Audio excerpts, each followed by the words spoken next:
आज एक आदमी को मरते देखा हमने। देख के दुख हुआ। हम उनके दाह संस्कार में पहुंचे। हमने वहां सबको देखा। कहा जाए तो बहुत से लोगों को नोटिस भी गया। दाह संस्कार का काम शुरू हुआ। कुछ लोग मृत आदमी को नहला रहे थे और ढूंढ रहे थे कि मृत आदमी के शरीर पर क्या क्या है। 4 सोने की रिंग थी। एक घड़ी थी जिसकी कीमत लगभग 1.5 लाख से 2 लाख तक होगी। दूसरे हाथ में सोने का ब्रेसलेट था। गले में सोने की चेन थी। कपड़े भी काफ़ी महंगे थे। मृत आदमी के बेटों ने ये सब उतार लिया और उन्हें नहलाने लगे। नहलाने के बाद एक सफ़ेद रंग की सूती धोती लपेट दी। उधर कुछ लोगों ने अर्थी तैयार कर ली थी। तब तक अर्थी को बांस और फूंस से बनाया गया था। बांस वही जिसे कुछ लोग बम्बू भी कहते हैं, और फूंस एक तरह की घास होती है। घर वाले और रिश्तेदार बहुत जोर जोर से रो रहे थे। देख के पता चल रहा था कि न जाने कितना प्यार करते हो। जी नहीं पाएंगे उनके बिना। सबकी ज़िंदगी रुक जाएगी उनके बिना। फिर अर्थी पर मृत आदमी को लिटा दिया और एक रस्सी से बांध दिया। सब शमशान पहुंच गए मृत आदमी को लेके। वहां पर लकड़ियों से चिता बनाई गई और चिता पर लिटा दिया मृत आदमी को।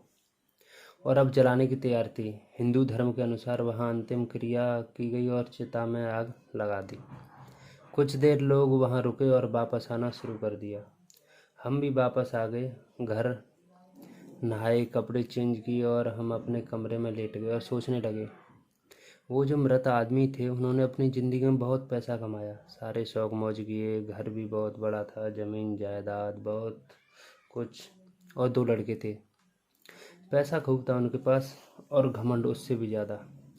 ध्यान दीजिए, वो अपनी ज़िंदगी ऐसे जी रहे थे जैसे कभी मरेंगे नहीं, और मर ऐसे गए जैसे कभी थे ही नहीं।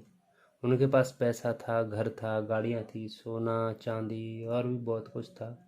और जब आखिरी सफ़र किया तो 4 लोगों ने कंधों पर रखी लकड़ी की अर्थी पर, और साथ लेके क्या गए? कुछ भी नहीं। ज़िंदगी में उन्होंने सबसे ज़्यादा अहमियत पैसे को दी। पर जब आखिरी सफ़र पर निकले तो उनके ही लड़कों ने उनसे सब ले लिया। जब टाइम आया तो उनके काम ना उनका पैसा आया, ना घर गाड़ी, कुछ नहीं।